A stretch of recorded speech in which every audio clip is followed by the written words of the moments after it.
हम सबको ये ध्यान रखना होगा, दीपावली का समय चल रहा है, सभी अपने घरों की सफाई करते हैं और सफाई करने के बाद हमारी मनसा क्या होती है कि घर की सफाई करने के बाद कूड़ा जो होता है वो हम गली में डाल देते। हम ये नहीं सोचते कि हमारे पड़ोस में रहने वाला भी इंसान है, जानवर नहीं। चाहे वो आपके घर के आगे रह रहा हो, चाहे आपके घर के वो दाएं रह रहा हो, चाहे आपके घर के वो बाएं रह रहा हो। कोई भी व्यक्ति यदि गरीब हो सकता है, आप अमीर हो सकते हो, फर्क कितना हो सकता है, उसका छोटा मकान हो सकता है, आपका बड़ा मकान हो सकता है, तो इसका मतलब ये नहीं कि उसकी इज्जत नहीं है और आपकी बहुत ज्यादा इज्जत है। हम सबको ये सोचना चाहिए कि अपने घर का गंद कभी भी गली में नहीं डालना है।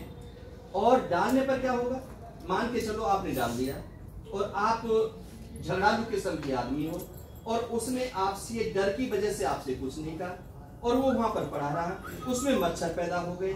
मच्छर पैदा होंगे तो कहां जाएंगे वो, या तो आपके घर में जाएंगे या पड़ोसी घर में जाएंगे। आपके घर में जाएंगे तो आपको भी काटेंगे, उसके घर में जाएंगे तो उसके भी काटेंगे। अब काटने के बाद में बीमार कौन होगा, आप भी बीमार हो सकते हैं, वो बीमार हो सकते हैं, उनको भी वायरल हो सकता है, मलेरिया हो सकता है, डेंगू हो सकता है। तो नुकसान किसका हुआ, नुकसान आपकी गंद डालने से नुकसान किसको हुआ, आपको ही हुआ और किसी को नहीं होता।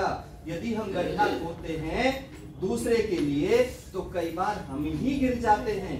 तो इसलिए हमें कभी भी दूसरों के लिए गड्ढा नहीं खोदना चाहिए, दूसरों का बुरा हमें कभी सोचना नहीं चाहिए। अपने घर की जो गंद है वो कभी सड़क पर नहीं डालनी चाहिए।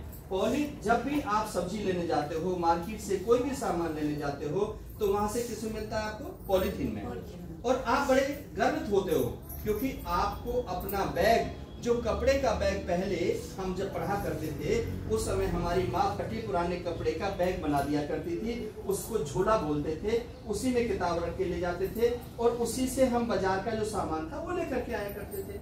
उस समय पॉलीथीन नहीं थी तो ये प्रदूषण नहीं था। अब क्या है कि अब हमें बुराई महसूस होती है, कैसे पकड़े, और वो पॉलीथीन पकड़ करके हम बड़े गर्वित होते हैं दुनिया को दिखाते हुए, देखो हम इसमें सेब लेके जा रहे हैं, आम लेके जा रहे हैं, केला लेकर के जा रहे हैं। वो दुनिया को दिखता है और दुनिया को दिखा करके हम क्या सिद्ध करना चाहते हैं, यहाँ कुछ सिद्ध करने की जरूरत नहीं है। यहाँ दिखावा करने से क्या होता है, एक ना एक दिन वो सच सबके सामने उजागर होता है, इसलिए दिखावा करने का कोई फायदा नहीं है।